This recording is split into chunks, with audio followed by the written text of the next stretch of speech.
audio test through the lectern. Hopefully the voice is audible through the speakers. This is an audio test from the lectern. Hopefully this is audible through the speakers as well.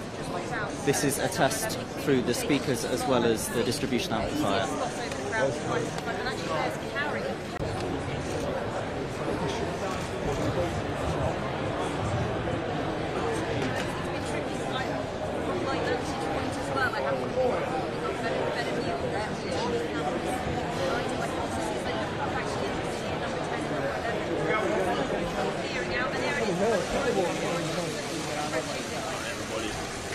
Good afternoon, everybody. Good afternoon.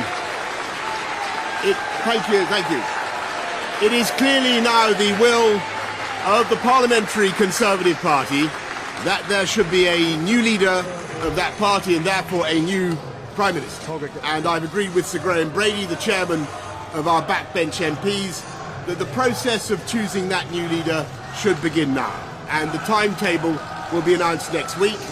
And I've today appointed a cabinet to serve, as I will, until a new leader is in place. So I want to say to the millions of people who voted for us in 2019, many of them voting Conservative for the first time, thank you for that incredible mandate. The biggest Conservative majority since 1987, the biggest share of the vote since 1979. And the reason I have fought so hard in the last few days to continue to deliver that mandate in person was not just because I wanted to do so, but because I felt it was my job, my duty, my obligation to you to continue to do what we promised in 2019.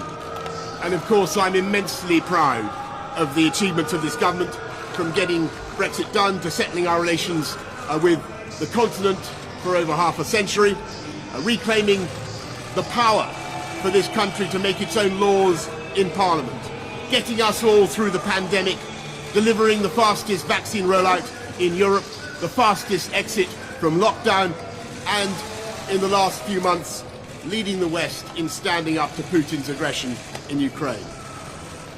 And let me say now to the people of Ukraine that I know that we in the UK will continue to back your fight for freedom for as long as it takes.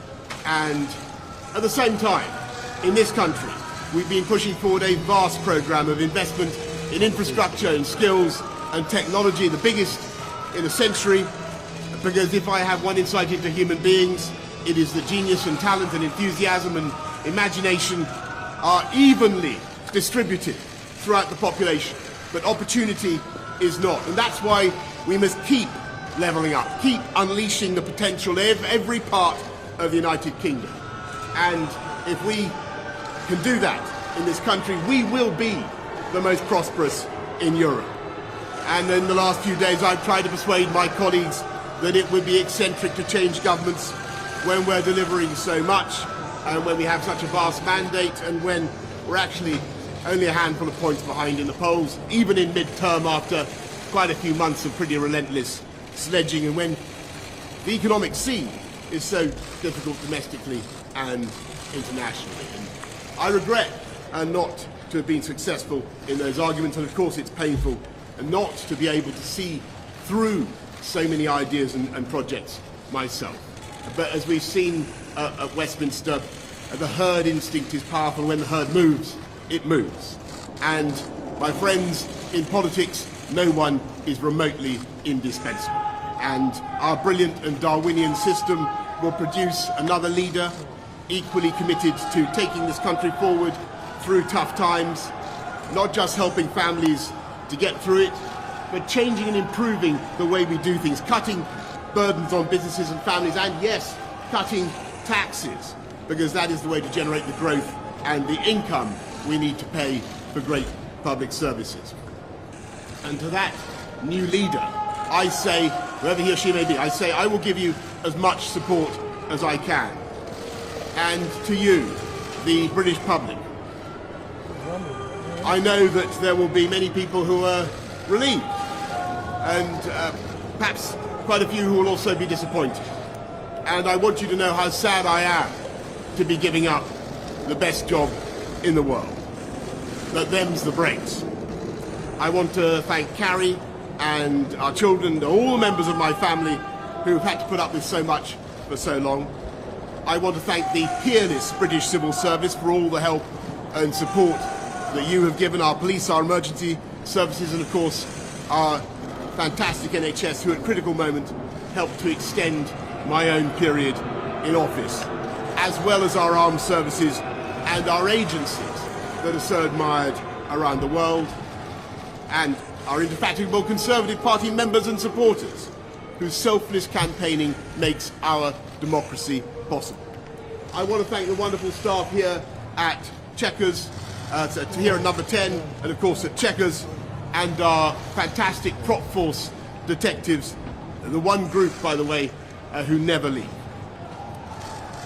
Above all, I want to thank you, the British public, for the immense privilege that you have given me. And I want you to know that from now on until the new Prime Minister is in place, your interests will be served and the government of the country will be carried on. Being Prime Minister is an education in itself. I've travelled to every part of the United Kingdom, and in addition to the beauty of our natural world, I found so many people possessed of such boundless British originality and so willing to tackle old problems in new ways that I know that even if things can sometimes seem dark now, our future together is golden. Thank you all very much. Thank you.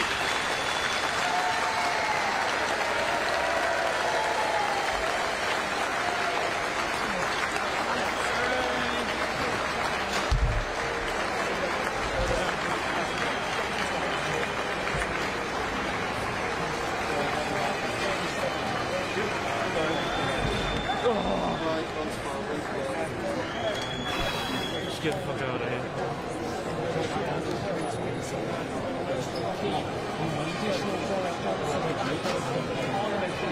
All good? Get out. Can we get out? Yeah. Can you do?